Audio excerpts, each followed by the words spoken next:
ಅವರ ಹತ್ರ ನಾವು ಮನವಿ ಮಾಡಿಕೊಂಡು ಕೆಲಸಗಳು ಮಾಡ್ಕೊಂಡಿದ್ದೀವಿ. ಜಿಲ್ಲಾಧಿಕಾರಿಗಳ ಕಡೆಯಿಂದ ನಾವು ಯಾವುದೇ ರೀತಿಯಾದಂತಹ ಕೆಲಸಗಳು ನಾವು ಮಾಡ್ಕೊಂಡಿಲ್ಲ. ಇದು ತುಂಬಾ ಸ್ಪಷ್ಟ. ಆಮೇಲೆ ಒಂದು ಸರ್ ಕ್ಲಿಯರ್ ಮಾಡ್ತೀನಿ. ಸರ್ ಯಾವುದೇ ಅಪ್ರೋಲ್ ತಗೋಬೇಕಾದ್ರೂ ಮನೆ ಜಿಲ್ಲಾಧಿಕಾರಿಗಳು ಅವರು ಅಪ್ರೋಲ್ ಮೇಲೆ ಕೆಲಸಗಳು ನಡೀಬೇಕು. ನೀವು ಯಾವ್ದು ಅವರಿಂದ ಕೆಲಸ ಮಾಡ್ಕೊಂಡಿಲ್ಲ ಅಂತ ನೀವು ಹೇಳೋದು ಎಷ್ಟು ಮಟ್ಟಿಗೆ ಸರಿ? ನೀವ್ ಹೇಳಿದ್ರಲ್ಲ, ನಾವು ಕಮಿಷನರ್ ಮುಖಾಂತರ ನಾವು ಇಗ್ನೋರ್ ಮಾಡ್ಕೊಂಡಿದೀವಿ. ಅದನ್ನ ನಾನು ಹೇಳ್ತಾ ಇರೋದು. ಜಿಲ್ಲಾಧಿಕಾರಿಗಳಿಂದ ನಾವು ಡೈರೆಕ್ಟ್ ಆಗಿ ಕಮಿಷನರ್ ಇದ್ರಲ್ಲ, ಕಮಿಷನರ್ ಅವ್ರ ಕಡೆಯಿಂದ ಏನು ವಾರ್ಡ್ ಸಮಸ್ಯೆಗಳಿದೆ ಅದನ್ನ ನಾವು ಬಗೆಹರಿಸ್ಕೊಂಡಿರ್ಬೋದು. ಡೈರೆಕ್ಟ್ ಆಗಿ ನಾವು ಜಿಲ್ಲಾಧಿಕಾರಿಗಳ ಹತ್ರ ಹೋಗಿ ನಾವು ಯಾವ ಕೆಲಸಗಳಿಗೂ ಕೂಡ ನಾವು ಅಪ್ರೋಚ್ ಮಾಡಿಲ್ಲ. ಅದನ್ನ ನಾನು ತುಂಬಾ ಸ್ಪಷ್ಟವಾಗಿ ಹೇಳ್ತಾ ಇದ್ದೀನಿ.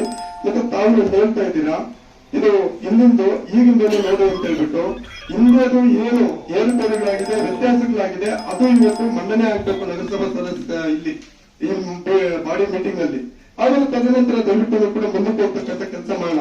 ಯಾಕಂದ್ರೆ ಒಂದೊಂದು ರೂಪಾಯಿಗೂ ಕೂಡ ವ್ಯಾಲ್ಯೂ ಇದೆ, ಒಂದೊಂದು ರೂಪಾಯಿನೂ ಕೂಡ ಜನರು ಕಟ್ಟಿರ್ತಕ್ಕಂಥ ತೆರಿಗೆ ಅಲ್ಲ. ಹಾಗಾಗಿ ದಯವಿಟ್ಟು ಅದು ಪ್ರತಿಯೊಬ್ಬರು ಕೂಡ ಇವತ್ತು ಏನ್ ಮೀಟಿಂಗ್ ಅಲ್ಲಿದೆ ಹಿಂದಿನ ನಡವಳಿಕೆಗಳನ್ನು ಓದಿ ಹೇಳ್ತಕ್ಕಂಥದ್ದು ಅಂತ ಹೇಳ್ಬಿಟ್ಟು ಏನಿದೆ ಅದರ ಮೇಲೆ ಇವತ್ತು ಚರ್ಚೆ ಆಗ್ಲಿ. ತದನಂತರ ನೀವು ಬಂದಿದ್ದೀರಾ, ನಮ್ಗೆ ಖಂಡಿತ ಸಂತೋಷ. ಆದ್ರೆ ಅದು ತದನಂತರ ನೀವೇನಾದ್ರು ಮಾಡಿದ್ರೆ ಅದನ್ನ ಚರ್ಚೆ ಮಾಡೋಣ. ಅದು ಆದ್ಮೇಲೆ ತಾನೇ ಮುಂದಕ್ಕೆ ಹೋಗ್ಬೇಕಾಗಿರೋದು. ಹಾಗಾಗಿ ದಯವಿಟ್ಟು ತಮ್ಮಲ್ಲಿ ಮನವಿ. ಸಭೆ ಮುಂದೆ ಇಲ್ಲ, ಅದೇನ್ ಖರ್ಚು ಮಾಡಿದೀರಾ? ಕೋಟ್ಯಾಂತರ ರೂಪಾಯಿ ಖರ್ಚು ಮಾಡಿದೀರಾ? 10 ರೂಪಾಯಿ 20 ರೂಪಾಯಿ ಅಲ್ಲ ಸರ್, ಕೋಟಿಗಳು. ಅಲ್ಲಿ ಯಾವ ಬಿಲ್ ಸಿಕ್ಕದಂಗೆ ಮಾಡಿದಾರಲ್ಲ ಸರ್, ಅದೆಲ್ಲ ಯಾರು ಕೆಲಸ ಆಗಿದೆ ಸದಸ್ಯರು ಗೊತ್ತಿಲ್ಲ. ಯಾರು ಸದಸ್ಯರು ಯಾರು ಮೀಟಿಂಗ್ ಬಂದಿಲ್ಲ. ಎಲ್ಲರೂ ಗೊತ್ತಾಗ್ಲಿ. ಸುಮ್ನೆ ಅಧಿಕಾರಿಗಳ ಮೇಲೆ ಆರೋಪ ಮಾಡೋದು ಸರಿ. ಯಾವ್ದು ಸುಮ್ನೆ ನೀವು ಕೊಟ್ಟಿರೋದು ನಾವೆಲ್ಲಾನು ತಿಳಿಸಿದೆ. ನೀವು ಕೊಟ್ಟಿರೋದು ನಾನು ಕೇಳ್ತಾ ಸರ್, ನೀವು ಕೊಟ್ಟಿರೋದು ಸರ್ ನಾನು ಕೇಳ್ತಾರೆ. ನಾನು ಬೇರೆ ನೀವು ಕಳ್ಸಿದೀರಾ, ನಮಗೆ ನೀವು ಮಾಹಿತಿ ಕಂಪ್ಲೀಟ್ ಕಳ್ಸಿದೀರಾ, ನಾನು ಇಲ್ಲ ಅಂತಿಲ್ಲ. ಆ ಮಾಹಿತಿನ ಎಲ್ಲರ ಮುಂದೆ ಮಂಡನೆ ಮಾಡಿ ತಿಳಿಸಿ. ಇವಾಗ ಅದ್ರ ಮೇಲೆ ತಗೊಳ್ಳಿ, ಈ ತರ ಕೆಲಸ ಆಗಿದೆ, ಇದಕ್ಕೆ ಗೊತ್ತಾಗುತ್ತಲ್ಲ.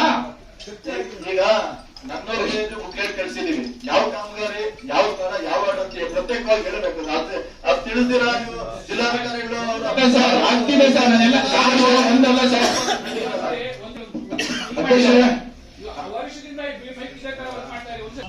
ಇಶ್ಯೂ ಮಾಡಿದ್ರು ಬನ್ನಿ ಅಂತ ಬಜೆಟ್ ಮಾಡೋಣ ಅಂತ ಎಲ್ಲಾ ಸದಸ್ಯರು ಸೇರಿ ಬಜೆಟ್ ಮೀಟಿಂಗ್ ಮಾಡಿದ್ವಿ. ತದನಂತರ ಇವತ್ತೇನು ಇವತ್ತು ಆರೋಪ ಮಾಡ್ತಾ ಇದಾರೆ, ಆರೋಪ ಅಲ್ಲ, ಅದು ಕೆಲಸ ಆಗಿರೋದು ಕೇಳೋದು ತಪ್ಪೇನಿಲ್ಲ.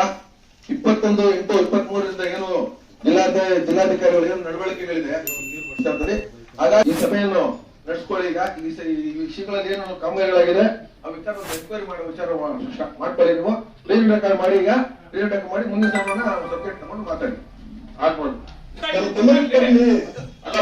ಅದನ್ನೇ ಸಮಿತಿಯಲ್ಲಿ ಸಭೆ ಮಾಡಿ ಕೆಲಸ ಹೇಳ್ತಾ ಇಲ್ಲ.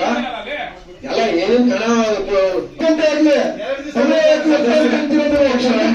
ನಮ್ಮ ವಿಚಾರಗಳನ್ನ, ಜನರ ಸಮಸ್ಯೆಗಳನ್ನ, ಕುಂದುಕೊರತೆಗಳನ್ನ ಆಲಿಸೋದು ಕರೆಸಿರೋ ಸಮಯ ವ್ಯರ್ಥ ಅಂತ ಆಗಿದ್ದನ್ನು ತಾವು ಹೇಳ್ತಾ ಇದ್ರ. ದಯವಿಟ್ಟು ಆ ಪದಗಳನ್ನು ವಾಪಸ್ ತಗೊಳ್ಳಿ ಸರ್. ದಯವಿಟ್ಟು ಜನರಿಗೆ ಬಂದಿರ್ತಕ್ಕಂಥವ್ರು ಇಲ್ಲಿ ಕಮಿಷನರ್ ಸಾಹೇಬ್ರೆ ಅದನ್ನು ದಯವಿಟ್ಟು ಮಾಡ್ತಕ್ಕಂಥ ಕೆಲಸ ಕಮಿಷನರ್ ಸಾಹೇಬ್ರೆ ಸಮಯ ವ್ಯರ್ಥ ಅಂತ ಕೊಡಿ. ಆಯ್ತು ಎಲ್ಲ ಸದಸ್ಯರು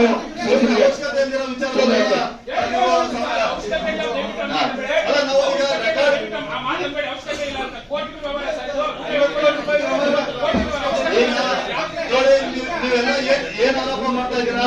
ಮಾನ್ಯ ಜಿಲ್ಲಾಧಿಕಾರಿಗಳ ಅಧ್ಯಕ್ಷತೆಯಲ್ಲಿ ನಡೆದಿರ್ತಕ್ಕಂಥ ಕಾಮಗಾರಿಗಳು ನೀವು ಏನೀಗ ರೆಕಾರ್ಡ್ ಮಾಡಿಸ್ತೀವಿ, ತನಿಖೆ ಆಗಲಿ. ನಾವು ಜಿಲ್ಲಾಧಿಕಾರಿಗಳ ಮೇಲೆ ಅಪಾದನೆ ಮಾಡ್ತಾ ಇಲ್ಲ ಸರ್. ಎಲ್ಲರೂ ಬೆಂಗಳೂರು ಈ ಹಿಂದೆ ಯಾರಿದ್ರು ಪೌರಾಯುಕ್ತರಾಗ್ಲಿ ಯಾರೇ ಆಗ್ಲಿ ಅವ್ರ ನಡೆಯಲ್ಲಿ ಏನ್ ನಡೀತೆ ಅದು ನಾವು ಇದರಲ್ಲಿ ಜಿಲ್ಲಾಧಿಕಾರಿಗಳ ಮೇಲೆ ಅಪಾದನೆ ಮಾಡ್ತಾ ಇಲ್ಲ. ಅಡ್ಮಿನಿಸ್ಟ್ರೇಟಿವ್ ಫೀಲ್ಡ್ ಅಲ್ಲಿ ಏನಾಗಿದೆ ಆ ಕೆಲಸನ ನಾವು ಓದಿ ಅಂತ ಹೇಳ್ತಾ ಇದೀವಿ.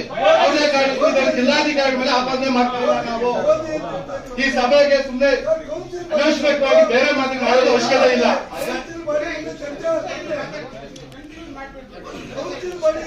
ಅಧ್ಯಕ್ಷರೇ, ಈಗ ಕಾಂಟ್ರಡಿಕ್ಟರಿ ಮಾಡ್ಕೊಂಡು ಹೋದ್ರೆ ಪ್ರೊಸೀಜರ್ ಓವರ್ ಮಾಡ್ಬೇಕಾಗುತ್ತೆ.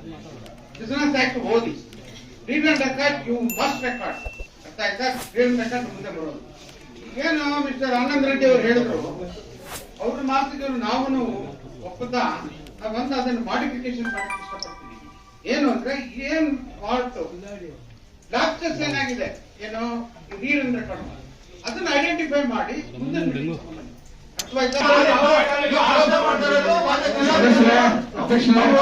ನೀವು ದಯವಿಟ್ಟು ಇದನ್ನ ಅರ್ಥ ಮಾಡಿ ಸೀನಿಯರ್ ಸದಸ್ಯರು ಬೈಫರ್ಕೇಶನ್ ಮಾಡಕ್ ಹೋಗ್ಬೇಡಿ ಇಲ್ಲಿ. ಜಿಲ್ಲಾಧಿಕಾರಿಗಳು ರವೀಂದ್ರ ಸಾಹೇಬ್ರು ಒಬ್ಬರೇ ಅಲ್ಲ, 3-4 ಜನ ಬಂದು ಹೋಗಿದ್ದಾರೆ.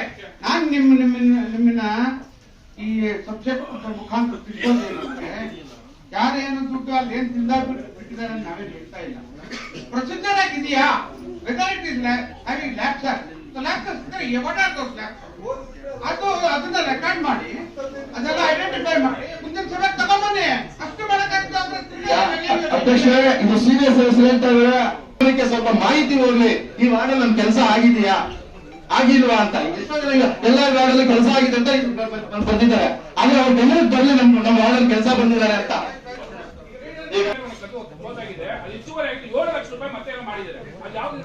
ಅಲ್ಲ, ಮಾನ್ಯ ಸದಸ್ಯರು ಆ ವಿಚಾರ ಬಂದಾಗ ಮಾತಾಡಿ ಅವಕಾಶ ಕೊಡ್ತೀವಿ. ಚರ್ಚೆ ಆ ವಿಚಾರ ಬಂದಾಗ ಡೈವರ್ಟ್ ಆಗದ್ ಬೇಡ. ಆ ವಿಚಾರ ಬಂದಾಗ ಚರ್ಚೆ ಮಾಡಿ ಅಜೆಂಡಾದಲ್ಲಿ ಏನು ವಿಚಾರ ಬರುತ್ತೋ ಅವಕಾಶ ಮಾಡ್ಕೊಡ್ತೀವಿ. ನಮ್ಮ ಸದಸ್ಯರಿಗೆ ಆ ವಿಷಯನ ಎಕ್ಸಾಂಪಲ್ ಕೊಡ್ತಿದ್ದಾರೆ, ಅದ್ರ ಬಗ್ಗೆ ಚರ್ಚೆ ಮಾಡಿ ಅಂತ ಕೇಳ್ತಿಲ್ಲ. ಅದ್ರ ಬಗ್ಗೆ ಎಕ್ಸಾಂಪಲ್, ಆ ಕೆಲಸ ಆಗಿರೋ ಬಗ್ಗೆ ಎಕ್ಸಾಂಪಲ್ ಕೊಡ್ತಿದ್ದಾರೆ. 4 ಲಕ್ಷ ನಮ್ ಸದಸ್ಯರ ಗಮನಕ್ಕೆ ಯಾರಿಗಾದ್ರೂ ಗಮನಕ್ಕೆ ಇದೆಯಾ ಕೇಳಿ. ಒಂದ್ 5-6 ಜನ ಸದಸ್ಯರು ಬಿಟ್ಟು 4 ಲಕ್ಷ ನಾವು ಗಣೇಶ ವಿಸರ್ಜನೆ ಗಂಟ ಮಾಡ್ತಾ ಇದ್ದೀವಿ. ಏನ್ ಮಾಡ್ತಾ ಇದೀವಿ ನಾವು? ನಮ್ದೇ ನೀರು, ನಮ್ಮ ನಗರಸಭೆ ಮುನ್ಸಿಪಾಲಿಟಿದೆ ನೀರ ಕೆರೆಯಲ್ಲಿದೆ. ಒಂದು ಕ್ರೇನ್ ಇಟ್ಬಿಟ್ಟು ಗಣೇಶನ ನೀರಲ್ಲಿ ಬಿಡೋದಕ್ಕೆ 4 ಲಕ್ಷ. ಇದು ಉತ್ತರ ಸದಸ್ಯರು ಯಾರಾದ್ರು ನಮ್ ಬಜೆಟ್ ಅಲ್ಲಿ ಅಪ್ರೂವಲ್ ಆಗಿದೆಯಾ? ಈ ಟೆಂಡರ್ನ ಇನ್ನೊಂದೇನಂದ್ರೆ ಇದೇ ಟೆಂಡರ್ನ 4 ವರ್ಷದಿಂದ ಒಬ್ಬರೇ ಮಾಡ್ತಾ ಇದ್ದಾರೆ. ಯಾಕೆ ಬೇರೆ ಕಾಂಟ್ರಾಕ್ಟರ್ಗಳು